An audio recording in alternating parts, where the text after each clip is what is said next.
अरे सो इन सब पॉइंट्स के बाद SN1 में हमें एक और पॉइंट समझना है। थिंग इज, अगर हम बात करें कि ये मेरा एक alkyl halide A B C और यहाँ पे है एल्काइल ग्रुप लगा हुआ, that is this is my nucleophile Cl। अब ये न्यूक्लियोफाइल को मैं अगर हटाना चाहूँ तो I can remove this with my OH minus ion। ठीक है, अगर मैं OH माइनस इसमें डालूं और अगर ये SN2 से जाता है, अगर ये SN2 से जाता है तो इस केस में Cl की ऑपोजिट साइड से OH आके अटैक करता है, यस और नो? तो OH आ जाएगा इधर और इधर आ जाएगा CBA। यहाँ पे न्यूक्लियोफाइल आया बट न्यूक्लियोफाइल उल्टी जगह पे आया। तो इस केस में अगर ये कंपाउंड, सपोज ये कंपाउंड डेक्स्ट्रो रोटेटरी था, यानी कि ये लाइट को राइट में रोटेट कर देता है, तो ये कंपाउंड कैसा हो जाता है? लीवो रोटेटरी, दैट इज ये लेफ्ट में रोटेट कर देता है। अगर एक साइड से राइट पे रोटेट हो रहा है तो दूसरी साइड से वो लेफ्ट पे रोटेट होगा, अगर SN2 होती तो। ऑन दी अदर हैंड अगर SN1 होती तो और OH माइनस आता, OH माइनस के आने पर और SN1 के होने पर ये रिएक्शन हमारी, अगर Cl इधर है तो OH इधर से भी आ सकता था, इधर से भी आ सकता था। क्यों? क्योंकि तुम्हें पता है ना कि जब कार्बोकैटायन बन जाता है तो कोई भी दिक्कत नहीं है, इधर से भी आके अटैक कर सकता है, इधर से भी आके अटैक कर सकता है, कहीं से भी कर सकता है। तो SN1 होने पर हमारा OH माइनस इधर भी आ सकता है और OH इधर भी आ सकता है।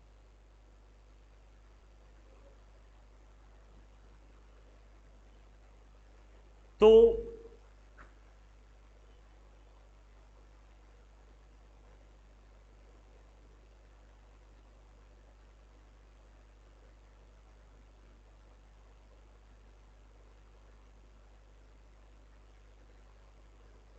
मतलब क्या है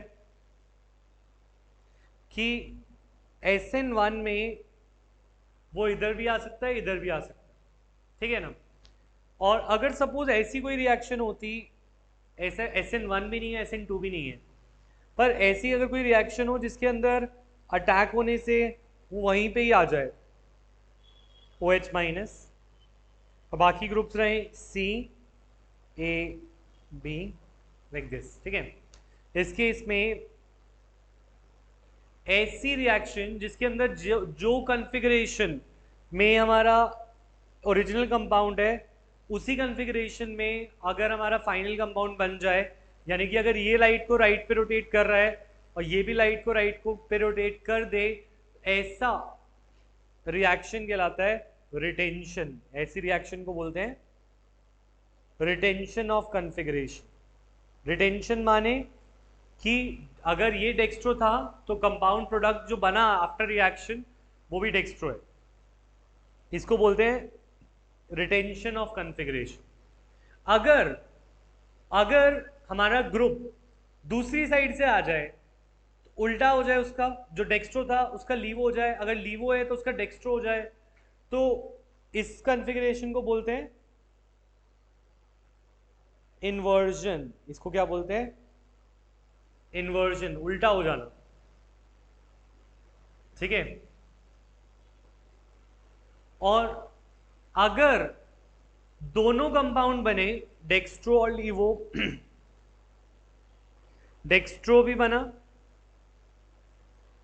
डेक्स्ट्रो ये नहीं है, लीवो भी बना और डेक्स्ट्रो भी बना और 50-50 चांसेस पे बने, 50% ये बने 50% ये, जैसा SN1 में होता है, तो इसको हम बोलते हैं racemisation.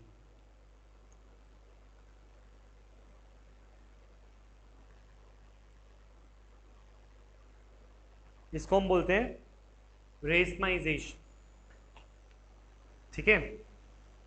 So what I am saying is कि कॉन्फ़िगरेशन मतलब कि लाइट कहाँ पे रोटेट हो रहा है उसके बेसिस पे ऑप्टिकल एक्टिव कंपाउंड्स होते हैं। अगर कोई डेक्स्ट्रो कंपाउंड डेक्स्ट्रो ही बन जाए तो ऐसी रिएक्शन रिटेंशन, अगर कोई डेक्स्ट्रो कंपाउंड लीवो बन जाए फाइनल प्रोडक्ट में तो ऐसी कॉन्फ़िगरेशन, ऐसा उसको बोलते हैं इन्वर्जन। और अगर दोनों बन जाए डेक्स्ट्रो और लीवो 50-50 जैसे SN1 में होता है तो उसको बोलते हैं racemisation. Racematization, retention, inversion. Is this clear? Yes or no, everyone? Yes, sir.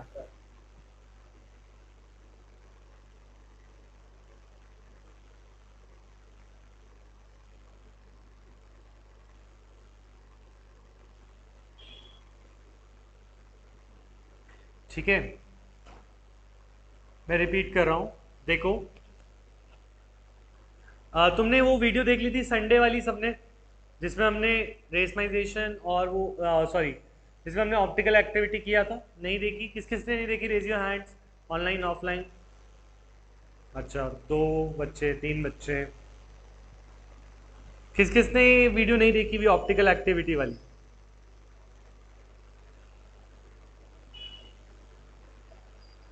Okay, तो ये समझना मुश्किल रहेगा। मैंने बोला था नेक्स्ट क्लास में भी कि लास्ट क्लास में भी कि वो वीडियो देख लेना, ठीक है। देखो, कुछ कंपाउंड्स होते हैं जो लाइट को रोटेट करते हैं। अगर हम उनसे प्लेन पोलराइज लाइट को पास कराते हैं तो कुछ ऐसे कंपाउंड होते हैं जो आने वाली लाइट को राइट में रोटेट कर देते हैं, तो ऐसे कंपाउंड्स कहलाते हैं।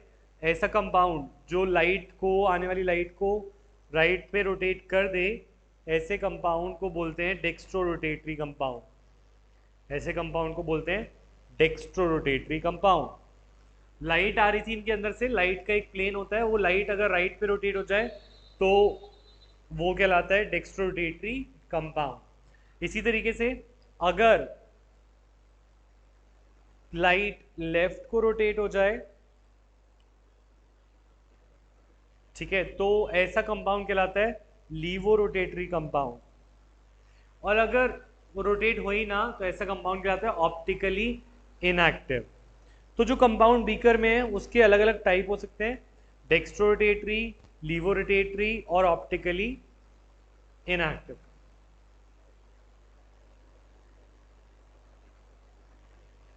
ठीक है, राइट में लेफ्ट में रोटेट करने वाले। अब ठीक है, अब मैं ये कह रहा हूं कि SN2 में क्या होता है? SN2 में जो न्यूक्लियोफाइल लगा है उसकी उल्टी साइड पे आता है, यस और नो याशिका? न्यूक्लियोफाइल SN2 में न्यूक्लियोफाइल ऑपोजिट साइड से आता है, यस और नो? और अगर वो ऑपोजिट साइड से आता है, कनिष्का बस ये किया अभी तक हमने, देख लो, इसको नोट कर लो। Dextrorotatory will get converted into levorotatory. ठीक है, अब अगर SN1 की बात करें, SN1 में तो कहीं से भी आ सकता है, 50% चांस रहेगा क्योंकि वो पीछे से आए, 50% वो आगे से आए, तो इसमें 50% लीवो कंपाउंड बनता है, 50% डेक्स्ट्रो। डेक्स्ट्रो लीवो का मतलब है, डेक्स्ट्रो मतलब जो लाइट को राइट पे रोटेट कर दे, और लीवो का मतलब जो लेफ्ट को रोटेट कर दे। SN2 में अगर डेक्स्ट्रो लिया तो वो बाद में लीवो बन जाता है, अगर लीवो लिया होगा तो वो डेक्स्ट्रो बन जाता है। ऐसे केस में चीजें इन्वर्ट हो गई, पहले लाइट राइट पे रोटेट हो रही थी, अब वो लेफ्ट पे रोटेट हो रही है, तो ऐसे केस को हम बोलते हैं इन्वर्जन, उल्टा हो जाना प्रॉपर्टी का। अगर कोई चीज डेक्स्ट्रो है और रिएक्शन होने के बाद फिर से वो राइट को ही रोटेट कर रहा है, पहले भी राइट पे रोटेट कर रहा था, तो उसने रिटेन किया, उसने अपनी कॉन्फ़िगरेशन को किया रिटेन। ऐसी रिएक्शन को बोलते हैं रिटेंशन। क्या बोलते हैं? रिटेंशन। और अगर 50% ऐसा बन जाए, 50% ऐसा, तो ऐसा रिएक्शन कहलाता है रेसमाइजेशन। अब थोड़ा थोड़ा क्लियर हुआ, यस और नो? नंदिनी, खुशी, अश्मीत, विराज। तो SN2 याशिका क्लियर हुआ या डाउट है? सर रेसमाइजेशन नहीं क्लियर हुआ। रेसमाइजेशन में क्या है, जब SN1 की हमने बात करी थी तो SN1 में कार्बोकेटाइन बन गया था। अब न्यूक्लियोफाइल जो था वो आगे से भी अटैक कर सकता है, पीछे से भी कर सकता है, वो फ्री टू अटैक है, यस और नो? Yes sir. तो अगर वो फ्री टू अटैक है तो 50% टाइम वो बन जाता है डेक्स्ट्रोरोटेटरी और 50% टाइम वो बन जाता है लीवोरोटेटरी। तो इसे हम बोलते हैं रेसमिक मिक्सचर। ठीक है, Clear, sir. Yes. अच्छा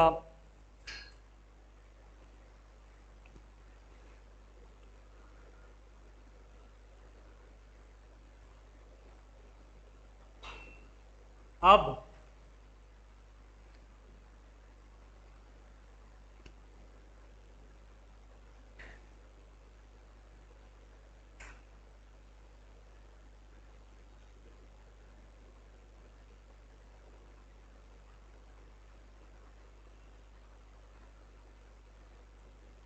अगर मुझे SN2 और SN1 में एक डिटेल डिफरेंस करना हो, कैन आई डू इट?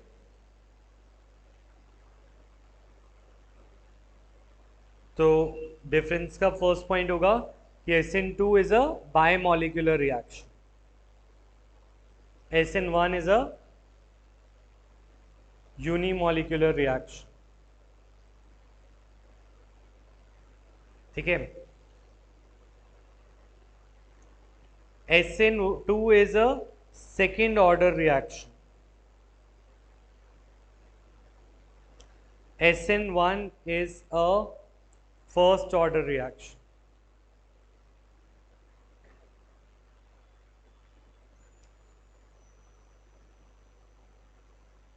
ठीक है, SN2 is single step reaction, SN1 is a two-step reaction,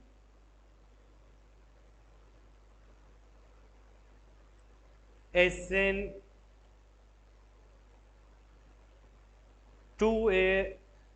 does not have an intermediate, does not have any intermediate,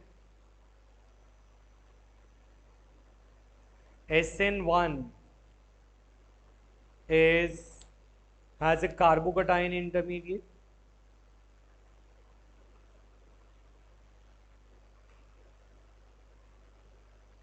ठीक है, SN2 is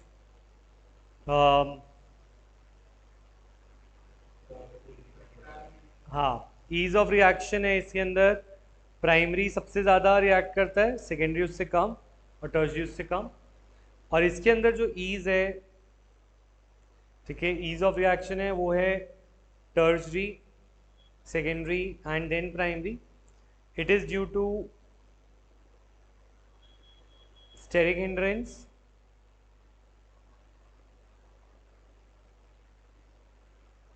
and this is due to stability of carbocation।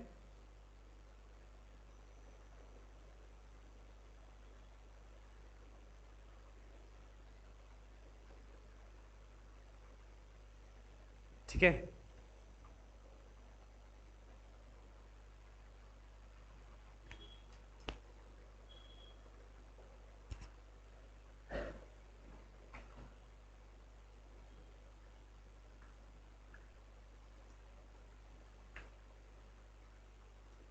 अब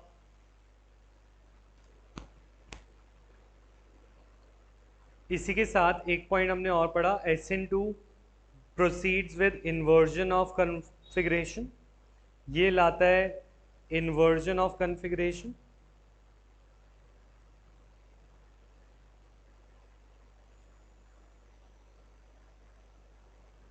and SN1 proceeds with racemization।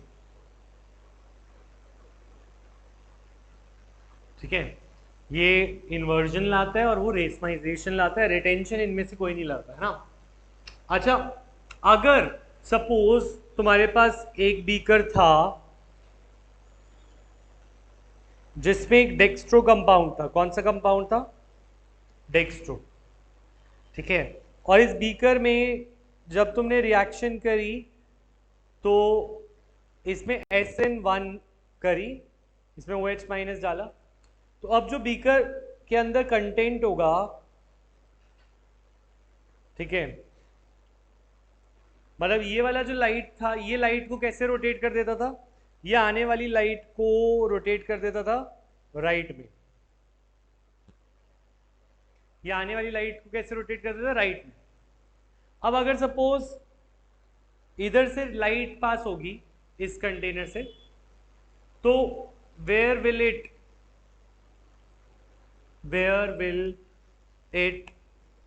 It rotate the light और not?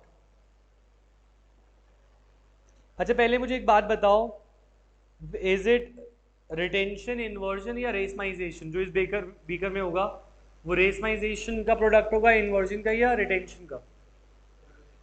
Racemisation का, है ना। SN1 से क्या होता है, रेसमाइजेशन, यानी कि 50% वो राइट को लेफ्ट में रोटेट करेगा और 50% वो लेफ्ट में। तो अगर हम इन दोनों का मिक्सचर को देखें, क्या लाइट रोटेट होगी इसमें या नहीं? नहीं। 50% इधर गई, 50% इधर वापस, तो बोलूँ 50% राइट जाओ फिर 50% लेफ्ट आओ, तो वापस वहीं आ जाओगे, है ना। पहले 50% राइट फिर 50% लेफ्ट। तुम गए, मैं गया, मैं बोलूँ मैं यहाँ से 2 स्टेप राइट फिर 2 स्टेप लेफ्ट, तो मतलब मैं वहीं पे आ गया। तो जो रेसमाइजेशन से प्रोडक्ट बनता है ऐसा मिक्सचर कहलाता है racemic mixture, and racemic mixture does not rotate the light, वो रोटेट नहीं करता लाइट।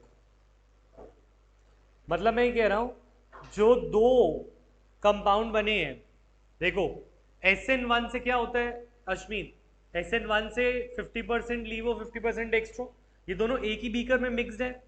तो अगर ये 50% लेफ्ट को रोटेट करता है, 50% राइट को कर देता है, तो कुछ भी रोटेशन नहीं होगा। तो racemic mixtures does not rotate light as they contain equal amount of both dextro and levo compounds. ठीक है, तो ये वाली बात समझ आई है सबको, येस और नो?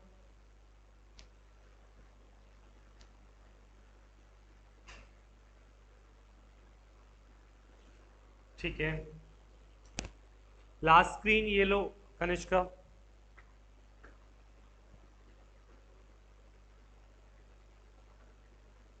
Okay sir. ठीक है, अब सर एक सेकंड वो वाली स्लाइड कर दें। हाँ,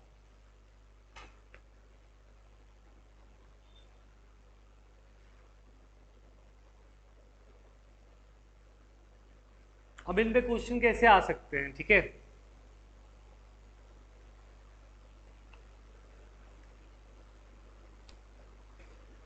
अच्छा, can I say racemic mixtures are like are optically, they are also optically inactive? जो मिक्सचर है वो ऑप्टिकली इनएक्टिव है, इनएक्टिव माने जो लाइट को रोटेट नहीं करता। ऑप्टिकली इनएक्टिव ऐसा कंपाउंड मिक्सचर है जो कि लाइट को रोटेट नहीं करता, ठीक है। तो अब ये रेसमिक मिक्सचर की बातें से क्वेश्चन कैसा आ सकता है, ठीक है। फॉर एग्जाम्पल क्वेश्चन आ जाए कि an optically active compound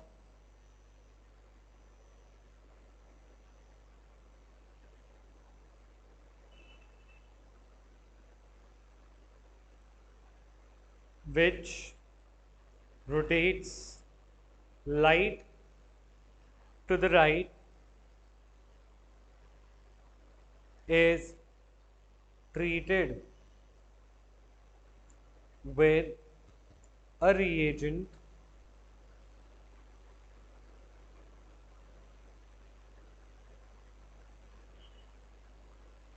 which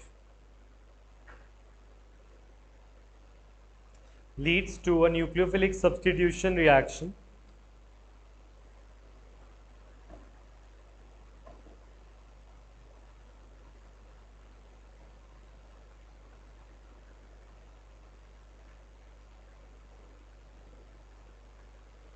and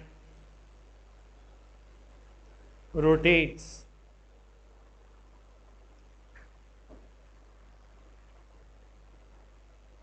and the product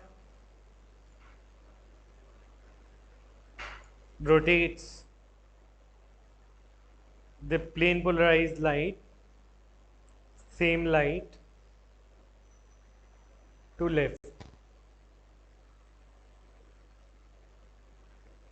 in which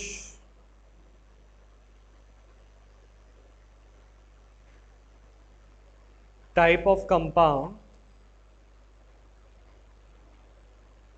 will this reaction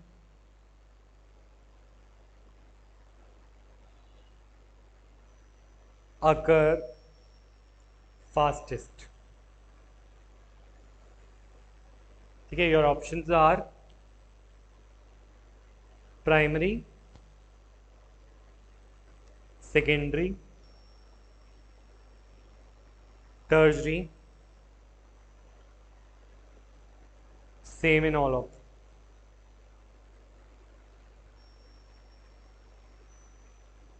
ठीक है, right your answer in chat और अपनी कॉपी में.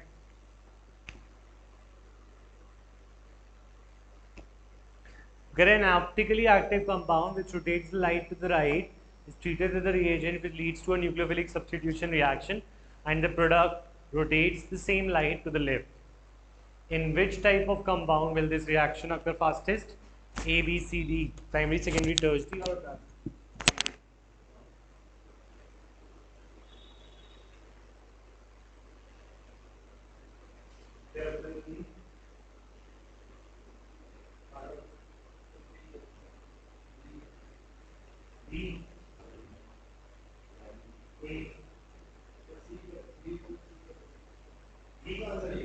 या तो कोई या तो ऐसे लोग हो गया ऐसे एक बार पानी की अच्छी होती है ऐसे तो गर्ल्स के तो ये तो हटी जाता है सेकेंडरी तो इसमें नहीं होता है. हां ऐसे तो क्या बोलते हैं बोला हां speaker. Yes, what is your answer? Primary, secondary, tertiary, everyone. Okay, I am getting answer primary, secondary. अच्छा मुझे एक बात बताओ, या तो ये रिएक्शन SN1 होने वाली है SN2. SN2 होती है तो वो प्राइमरी में फास्टेस्ट होती है और SN1 होती है तो वो टर्जरी में. तो ये दो ऑप्शन तो हट ही जाती है, सेकेंडरी और सेम इन ऑल तो हट ही जाता है. तो आंसर होने वाला आइदर प्राइमरी अगर वो SN2 है या फिर टर्जरी अगर वो SN1 है. तो अब बात ये आ रही है कि पहले राइट रोटेट हो रही थी राइट में और बाद में लाइट रोटेट हो रही है लेफ्ट में. राइट से लेफ्ट होना is retention, is it racemisation और इज इट इन्वर्जन? इन्वर्जन, कोई चीज राइट में हो रही हो फिर उसका उल्टा हो जाए, इन्वर्ट हो जाए, तो ये इन्वर्जन हो रहा है. इन्वर्जन किस में होती है? SN2 में. और SN2 में कौन फास्ट होता है, प्राइमरी, सेकेंडरी या tertiary? Primary is the answer. ठीक है, समझ आया?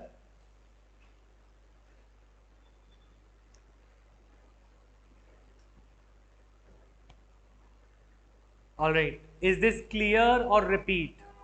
क्योंकि ये रिएक्शन में मैंने बोला राइट से लेफ्ट हो रहा है तो दैट मीन्स इन्वर्जन हो रहा है. इन्वर्जन हो रहा है दैट मीन्स SN2 है और SN2 है इसका मतलब वो प्राइमरी में सबसे अच्छी और टर्शरी में सबसे बुरी हो. ठीक है, अब क्वेश्चन कुछ इस तरीके से भी आते हैं. ठीक है, अरेंज द फॉलोइंग या arrange the following in order of their reactivity towards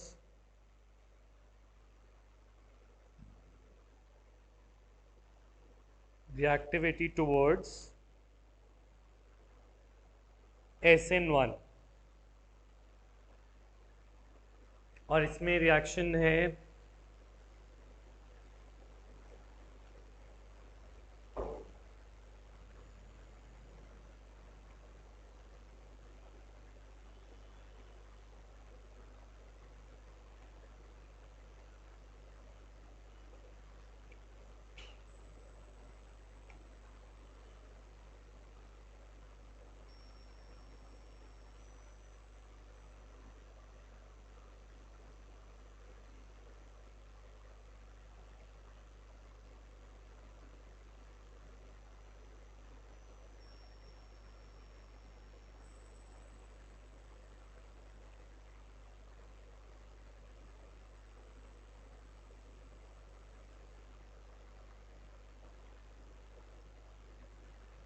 ये 4 गिवन है कंपाउंड, और इन चारों में बोला SN1 में रिएक्टिविटी के ऑर्डर में कंपेयर करो, ठीक है।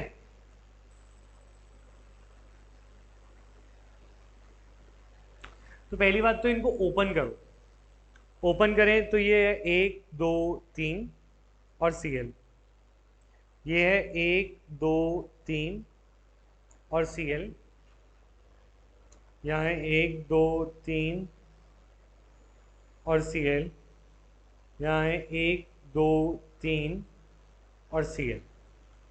देखो ये CH3 होल थ्राइस का मतलब है इस कार्बन पे 3 CH3, ये 3 CH3 को मैंने ओपन किया, CH3 CH3 CH3, वो कह रहा था एक कार्बन, उस कार्बन पे 3 कार्बन, 3 कार्बन लगाए, ठीक है। ये सारे ओपन करके कैसे बनाए मैंने, ये क्लियर है? किसी को डाउट है? यश क्लियर है? भविष्य क्लियर है?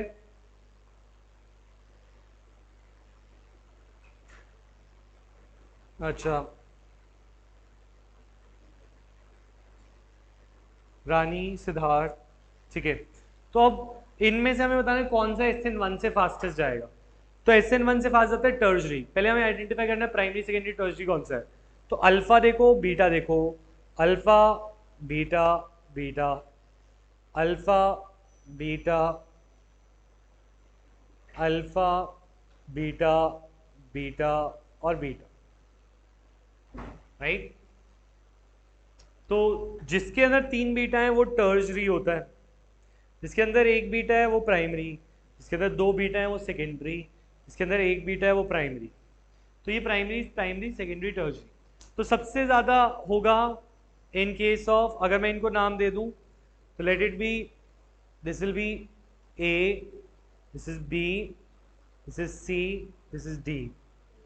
तो सबसे ज़्यादा होगा डी में, सबसे ज़्यादा होगा, इंक्रीजिंग ऑर्डर में रखना है तो डी सबसे ज़्यादा, ठीक है। उसके बाद हाँ, उसके बाद बी। अब सी और ए में दोनों प्राइमरी है, सी और ए में से दोनों प्राइमरी है, पर इसके पास एल्काइल ग्रुप तो ज़्यादा है ना, फिर भी एल्काइल ग्रुप ज़्यादा होने से भी स्टेबिलिटी कार्बोकेटाइन की बढ़ती है। तो एल्काइल ग्रुप ये सी आएगा, फिर ए आएगा। ये दोनों प्राइमरी थे, ये सेकेंडरी था, ये टर्जरी था। अब प्राइमरी और प्राइमरी में हमने कैसे पता लगाया, इसके अंदर देखो एल्काइल ग्रुप कितने, अच्छा यहाँ पे 3 कार्बन है और यहाँ पे कार्बन कितने हैं, 4, 3 और 1 4। चौथा कार्बन जो है एल्काइल वाला, ये भी कार्बोकेटाइन की स्टेबिलिटी को बढ़ाता है बाय इंडक्टिव इफेक्ट। तो इसके इसमें याद रखना, अगर SN1 करना है तो SN1 में हमें स्टेबिलिटी ऑफ कार्बोकेटाइन देखना होता है, कार्बोकेटाइन कितना स्टेबल है, और मोर द एल्काइल ग्रुप्स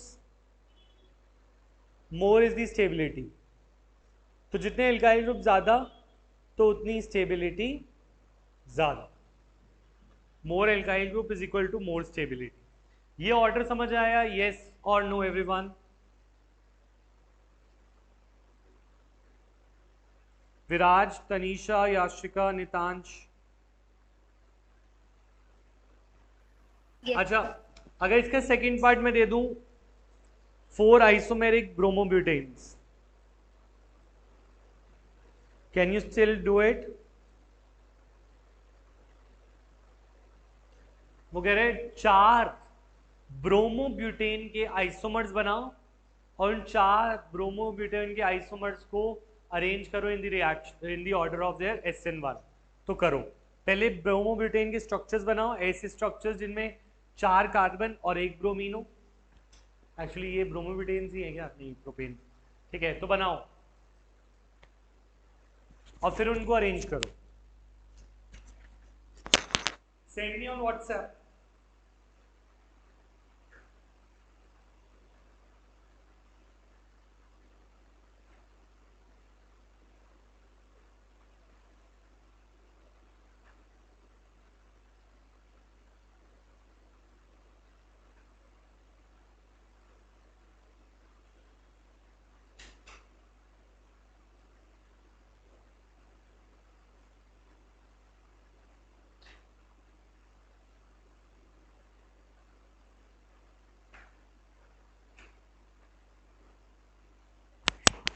मैं तुम्हें याद दिला रहा हूँ, इस संडे को तुम्हारा सॉलिड स्टेट प्लस हैलोएल्कीन का टेस्ट है, ठीक है, सबका solid state plus haloalkenes, please So remember. objective now. क्या बोल रहे हो? Objective test or subjective objective, test? Objective. Okay, sir.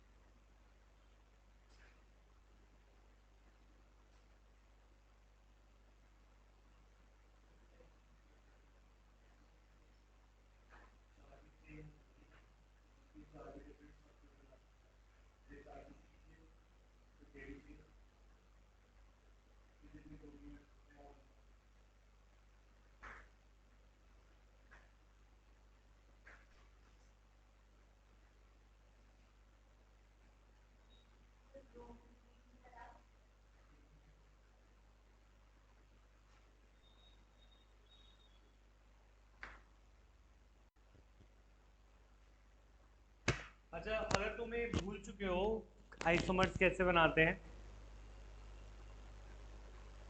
भूल गए, याद है आइसोमर्स कैसे बनाते हैं? मैंने तुम्हें पहले ही बताया था, फैशन डिजाइनिंग नहीं करनी होती, हमें स्ट्रेट चेन बनानी होती है। एक 4 की स्ट्रेट चेन ये रही, और 4 की दूसरी चेन क्या होती है, यही बन सकती है। 4 की सिर्फ 2 चेन बन सकती है, this is called normal butane, this is isobutane, ठीक है। अब इन पे ब्रोमीन कितनी जगह लग सकता है? इसमें ब्रोमीन लग सकता है एक बार 1 पोजीशन पे, और एक बार लग सकता है 2 पोजीशन पे। 1 और 2 ही पोजीशन है, ए बी बी, याद आया, ठीक है। और इसके अंदर कितनी पोजीशन है, ए बी ए और ए, तो यानी कि इसके अंदर भी 2 ही पोजीशन है, एक ये और एक ये, ठीक है। If I name them this compound as A, this compound as B, this compound as C, and this compound as D, A, B, C, D. Now, can you arrange them according to their SN1 reaction? Come on, do it. पहले primary secondary tertiary identify करो।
Alright, पहले primary secondary tertiary identify कर पाए, ठीक है। ये alpha, ये beta, ये अल्फा 2 बीटा, एक अल्फा 2 एक बीटा, एक अल्फा और यहाँ पे 3 बीटा। तो this one is, what is it, primary, this one is secondary, this one is primary, this one is tertiary.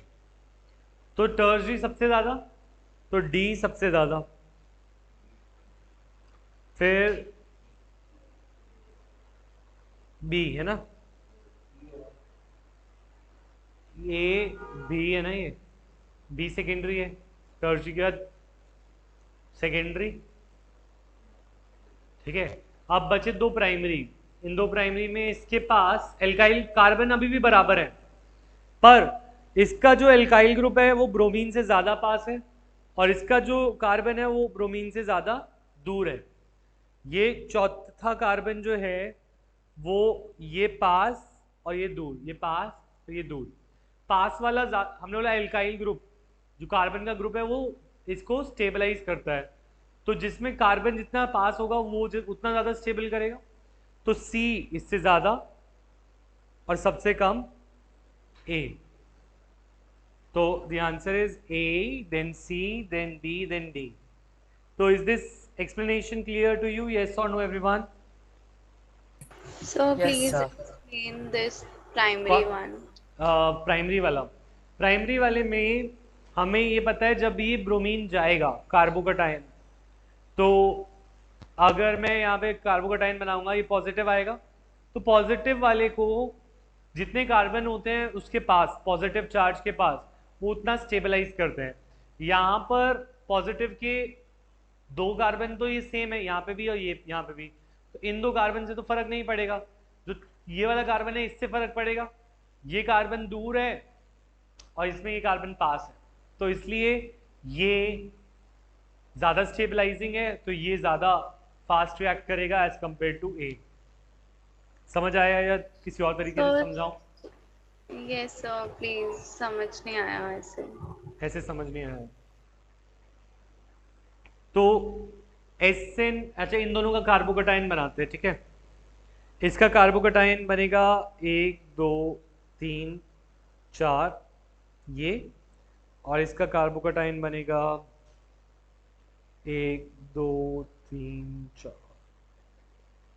ये, ठीक है ना।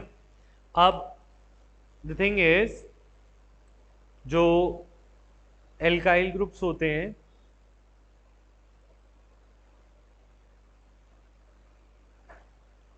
वो इलेक्ट्रॉन डोनेटिंग होते हैं, ठीक है।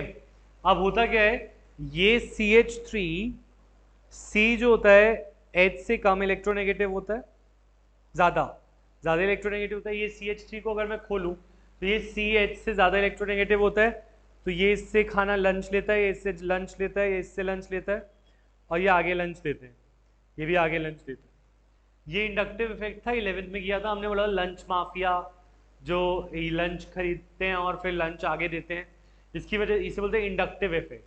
तो मैं इसको इसीलिए डिटेल में नहीं घुस रहा था क्योंकि बहुत बच्चों ने 11th को ढंग से नहीं किया है, तो उनको लगेगा कि अरे 11th भी करनी थी क्या। तो अगर तुम पहली चीज़ जैसे दूर और पास से समझ चुके हो तो तुम्हें अभी 11th की चीज़ें नहीं दिमाग में घुसानी।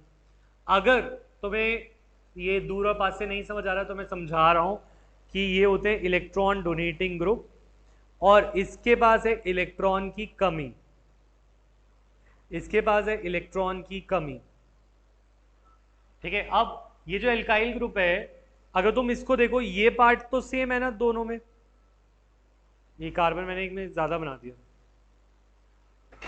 वेट,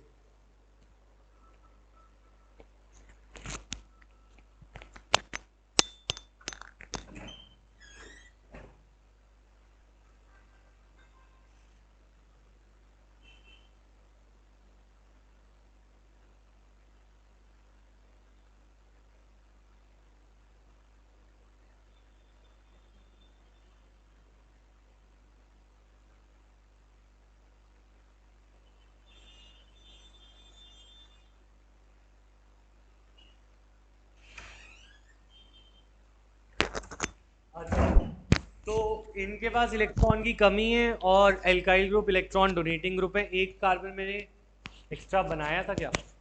हाँ, इसमें एक कार्बन कम बनाया है शायद, 4 नहीं 4 तो है, इसमें एक एक्स्ट्रा बना दिया। ये वाला कार्बन नहीं था, ये कार्बन नहीं था बीच में, है ना। अच्छा मैं ये बोल रहा था इसके पास भी इलेक्ट्रॉन की कमी है, इसके पास भी इलेक्ट्रॉन की कमी है, पर इसके पास ज्यादा पास है इलेक्ट्रॉन डोनेटिंग ग्रुप, इसके एक ही बॉन्ड के बाद इलेक्ट्रॉन डोनेटिंग ग्रुप है, और इसके पास ये दोनों चीजें तो कांस्टेंट है, इन दोनों से तो नहीं फर्क पड़ेगा, ये दोनों चीजें, ये और 2 कार्बन तो कांस्टेंट है, दोनों स्ट्रक्चर्स में फर्क पड़ेगा तो ये चौथे वाले कार्बन का, चौथा कार्बन इसमें दूर है और इसमें पास है। अगर ये पास होगा तो इसको इलेक्ट्रॉन चाहिए, इसके ये इलेक्ट्रॉन देने वाला है, तो ये ज़्यादा स्टेबल कार्बोकटायन होगा as compare to this one. आप समझ आया क्या कनिष्का? Yes, sir. Clear. ठीक है, तो पास और दूर से ही समझ लोगे। और अगर तुमसे कोई SN2 की बात कर ले तो SN2 में रिएक्शन का उल्टा बनाना होता है, मतलब जो तुमने SN1 में किया उसका उल्टा। ठीक है, जैसे फॉर एग्जांपल मैं पूछ लूँ कि SN2 में अरेंज करो इसे SN1 की जगह, तो तुम बोल दोगे SN2 में हो जाएगा A सबसे ज़्यादा, फिर C, देन B, फिर D, क्योंकि उसमें प्राइमरी सबसे अच्छा रहता है। ठीक है, समझ आई बात? उल्टा करना है बस। ठीक है, अगर SN1 की बात थी तो ये, अगर SN2 की बात आए तो यहाँ पे A, C, B और D रहे, लाइक दिस। ठीक है, ऑलराइट। अब ठीक है, अच्छा एक हमने टॉपिक किया था बीच में, मैं उसको एक बार रिवाइज करा देता हूँ क्योंकि तुम्हारा टेस्ट है ना नेक्स्ट क्लास में। नेक्स्ट क्लास में तो नहीं, but on Sunday. Next class में बोला था, संडे बोला था? संडे को। ठीक है, let us talk about elimination reactions. बहुत बड़ा हो गया हूँ मैं।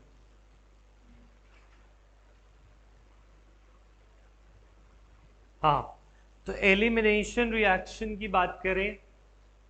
अच्छा, एलिमिनेशन रिएक्शन में क्या होता है,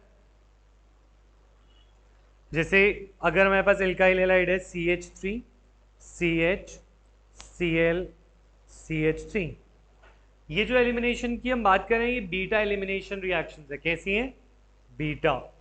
तो हमें पता लगाना होता है पहले अल्फा कौन सा ग्रुप है। अल्फा होगा जिससे ग्रुप लगा है, और अल्फा के साथ वाले क्या होंगे? बीटा। ये बीटा है, ये भी बीटा है, ये दोनों सेम बीटा है, बिल्कुल सेम कंपाउंड है, इधर से ले लूँ या इधर से ले लूँ।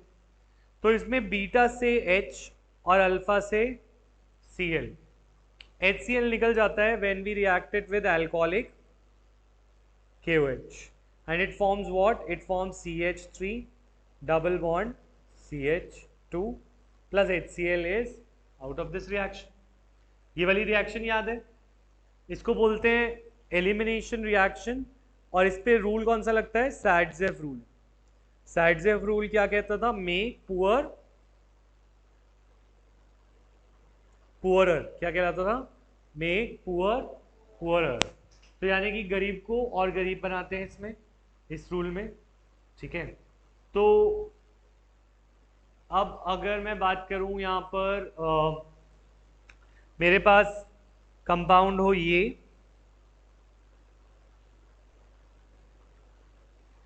ठीक है, और तो इसमें मुझे देखना है अल्फा कार्बन कौन सा है, बीटा कौन सा है।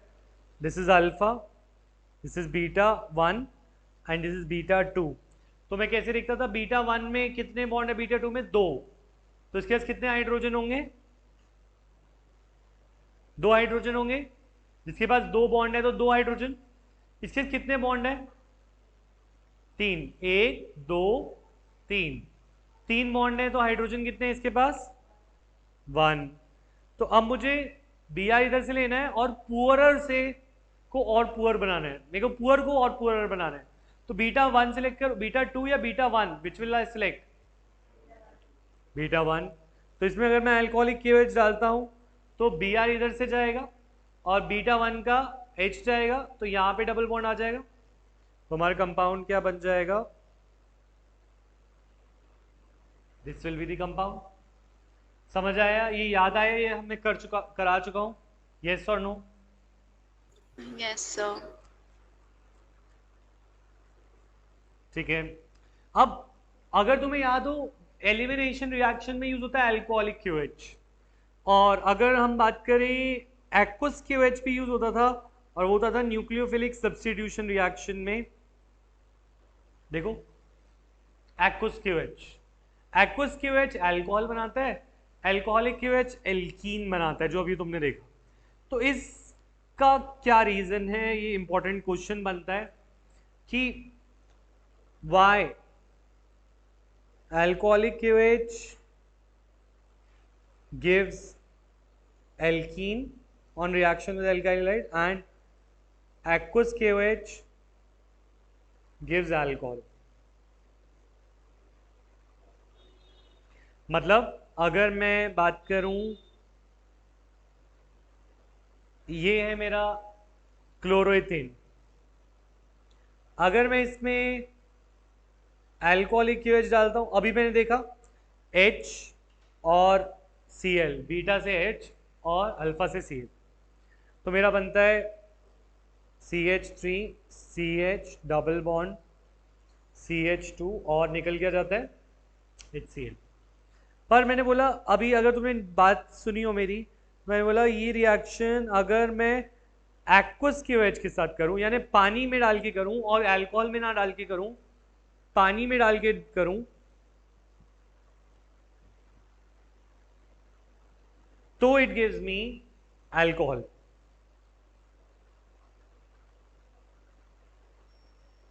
क्वेश्चन आ रहा है क्यों, वाई? ये वाली रिएक्शन का नाम है एलिमिनेशन। ये कौन सी रिएक्शन है? Beta elimination. और ये जो है दिस इज न्यूक्लियोफिलिक सब्स्टिट्यूशन। दोनों का मैकेनिज्म अलग है, एलिमिनेशन का अलग होता है और न्यूक्लियोफिलिक सब्स्टिट्यूशन की अभी हमने देखे SN1 SN2 से जा सकती थी ये रिएक्शन। यही वाली रिएक्शन कर रहे थे ना, Cl की जगह OH ले लेता था SN2 में SN1 में। तो अब बात क्या है कि अच्छा, इस रिएक्शन को हाइड्रोलिसिस भी बोलते हैं। ये वाली जो रिएक्शन है this is also called hydrolysis. Aqueous QH डालना, दिस इज हाइड्रोलिसिस। और इसको जो अभी हम रिएक्शन ऊपर देखिए, इसे बोल सकते हैं डिहाइड्रोहैलोजिनेशन। मतलब ये जो रिएक्शन है दिस इज हाइड्रोजन इधर से और Cl इधर से, डी माने रिमूवल, डिहाइड्रोहैलोजिनेशन बोलते हैं इस रिएक्शन को। इसको बोलते हैं इसको बोलते हैं हाइड्रोलिसिस। यानी कि हमने OH डाला, पानी डाला, एक्वस क्या होगा, मतलब क्या होता है, पानी, किसी चीज में पानी डालो और उसका बॉन्ड टूट जाए, इट इज कॉल्ड हाइड्रोलाइसिस या हाइड्रोलिसिस। ठीक है, ये तो नाम की बात है। अब बात आ रही है क्यों, है तो QH ही, उसको पानी में डाल के दूं तो अल्कोहल मिलता है, अल्कोहल में डाल के दूं तो एल्कीन मिलता है। रिएक्टेंट सेम है, प्रोडक्ट डिफरेंट क्यों है? रिएजेंट सिमिलर है, प्रोडक्ट डिफरेंट क्यों है? This is the question. तो इस क्वेश्चन का क्या आंसर है वो नोट करें और समझें। हाँ, दोबारा समझाओ।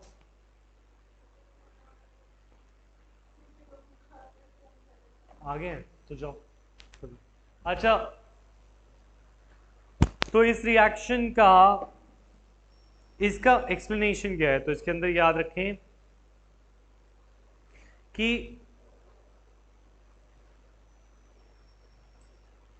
इन एक्वस मीडियम जब पानी हो QH के साथ, KOH dissociates into K plus and OH minus। ठीक है। अच्छा, जब पानी होता है, तुमने ये क्वेश्चन पढ़ा है 10th में, why dry HCl gas does not turn blue litmus red? ऐसा कोई क्वेश्चन सुना था?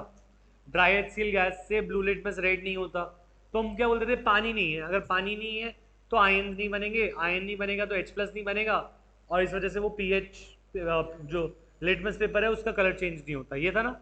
तो आयन्स तब बनते हैं जब पानी होता है, तो पानी में आयन्स बनते हैं, अल्कोहल में आयन नहीं बनेगा, पानी में ही बनेगा। तो वही बोल रहा हूं मैं, एक्वस QH में QH टूट जाता है और वो आयन बना देता है K+ और OH minus. OH minus acts as a nucleophile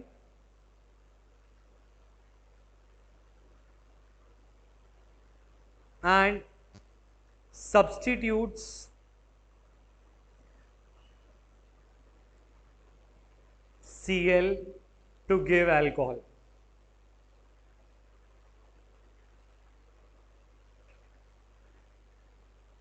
aqueous KOH में OH माइनस बनता है, OH माइनस Cl की जगह ले लेता है by the method of nucleophilic substitution, चाहे SN2 से ले या SN1 से ले, पर वो उसकी जगह तो ले लेगा और इस वजह से अल्कोहल बनता है। तो ये न्यूक्लियोफिलिक सब्स्टिट्यूशन क्यों हो रही है, ये वाली बात क्लियर है सबको? येस और नो? जल्दी से बोल दो चार्ट पे येस और नो, फिर मैं आगे बढ़ाऊं। नहीं है तो मैं यहीं पे समझाऊं। So please repeat. देखो, आयंस हमेशा पानी में बनते हैं, अगर पानी में कोई चीज ना डालो तो आयंस नहीं बनते। ये वाली बात क्लियर है कनिष्का? Yes, sir. अच्छा, अभी एक्वस का मतलब होता है पानी। एक्वस KOH में पानी होगा तो OH माइनस आयन बनेगा। OH माइनस न्यूक्लियोफाइल है, एक नेगेटिव चीज दूसरी नेगेटिव चीज को रिप्लेस कर सकती है बाय न्यूक्लियोफिलिक सब्स्टिट्यूशन। ये वाली बात क्लियर है? Yes, sir. ठीक है, तो अब बात करते हैं ऊपर वाली रिएक्शन में क्या हो गया। पहली बात, ऊपर वाली रिएक्शन में OH माइनस नहीं बनेगा, ये वाली बात क्लियर है? तो in alcoholic medium, in absence of water, KOH does not dissociate,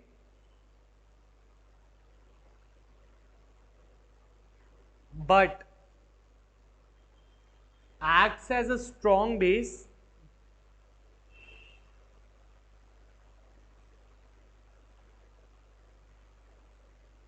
which eliminates beta proton from beta carbon,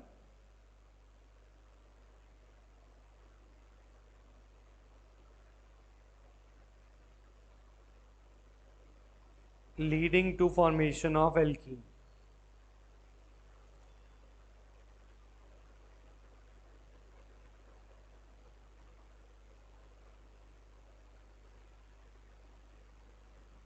तो what is it saying? It is saying कि जब अल्कोहलिक QH है, अल्कोहलिक QH में OH माइनस नहीं बनेगा, it does not dissociate. पहली बात तो OH माइनस बना ही नहीं, अगर OH माइनस नहीं बना तो वो Cl माइनस की जगह नहीं ले सकता, पहली बात ये। ठीक है, अगर OH माइनस नहीं बना, माना Cl की जगह OH नहीं आ पाएगा, पर KOH फिर is still a strong base. KOH है तो एक बेस ना, और बेस, एक बेस की डेफिनेशन होती थी अरेनियस की, base is a OH minus देने वाला हाइड्रोक्सिल आयन डोनर। एक और डेफिनेशन होती है बेस की, base is proton acceptor, proton को लेने वाला। ब्रॉन्स्टेड ने बोला था ये, ब्रॉन्स्टेड की थ्योरी थी कि बेस वो भी होता है जो प्रोटॉन ले ले, और यही काम होता है जो बीटा का प्रोटॉन होता है, बीटा कार्बन का जो प्रोटॉन होता है उसको निकाल लेता है ये बेस KOH। KOH बीटा का प्रोटॉन को निकाल लेगा, H निकल गया, Cl अपने आप निकल जाता है H के साथ, और वो HCl बना देता है और फाइनल प्रोडक्ट एल्कीन देता है। This is a very important question.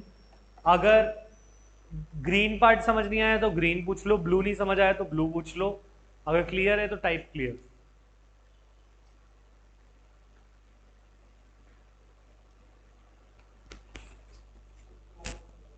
Blue वाला समझा दूं?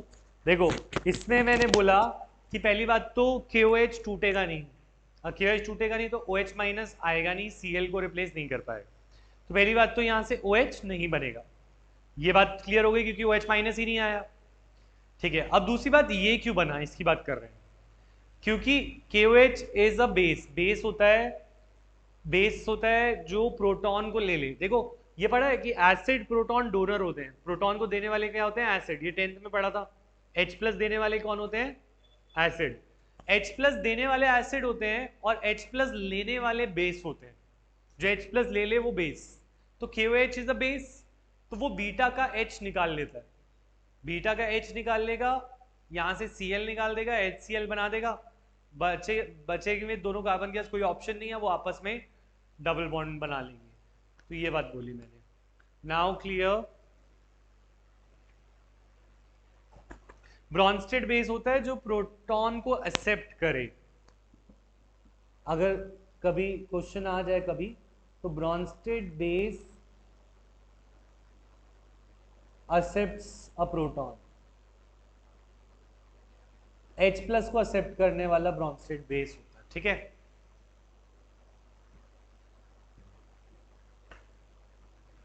type present in chat and be prepared for the test on Sunday. Thank you, sir.